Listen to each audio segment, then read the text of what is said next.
leg day workout natin guys. So ito yung inuna natin, leg extension siyempre guys. So dito dahan-dahan lang guys ha. So yan inuna natin, leg extension. So iba yung workout naman natin ngayon sa legs. So nag-iiba tayo ng workout guys para lumaki lalo yung legs natin kasi napapansin ko ay maliit pa rin legs natin. Ito naman yung next natin guys. So dito dahan-dahan din yung pagbaba nyo para sapul na sapul yung legs natin. Okay, so workout to ni Richard Castillo. So improve natin yung legs natin guys para sa labas natin kapag nagpa-condition na tayo ng gusto, maganda yung legs natin. So hindi man natin makuha yung size, at least maganda. So, konti lang yung legs natin guys. Sa gustong gumaya ng legs natin guys, pwede to sa mga beginners. So, ganyan lang guys. Yan o. Paswing yung puwet nyo pababa. Sinasagad ko guys para ramdam ko yung sakit. So, ang sakit niyan. Ngalay na. Okay. So, 4 set ang workout natin guys. At ito yung next natin, yung leg press.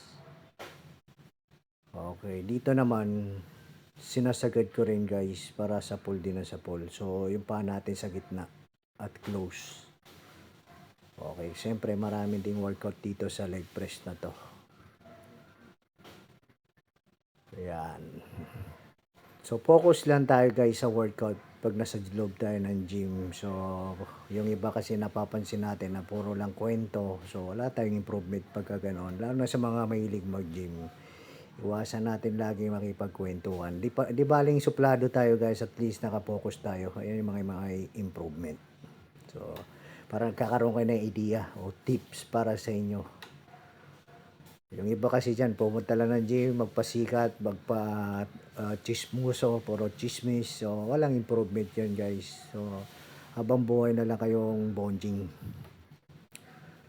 So tayo focus lang. So kailangan wala rin tayong kinakausap para yung pagwo-workout natin guys ay tuloy-tuloy. So wala tayong pahinga guys. Yan na naman to. So sumo squat to na dumbbell. Okay? Yan. So papaganda na tayo ng legs guys kasi maliit ang legs natin.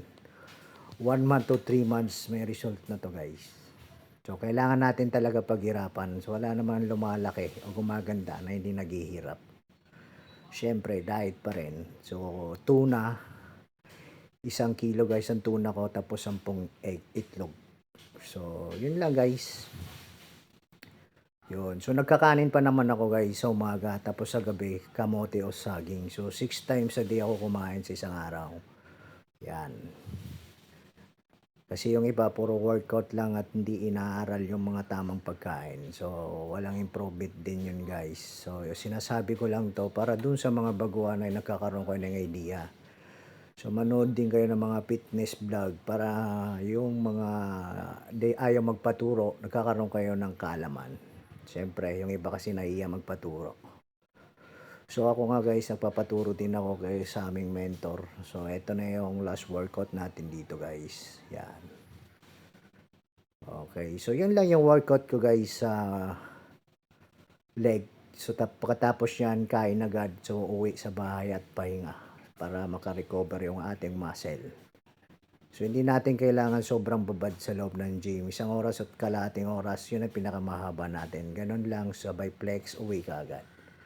Diba? Ayan o. So, abangan natin guys sa 1 month o 3 months kung ano result.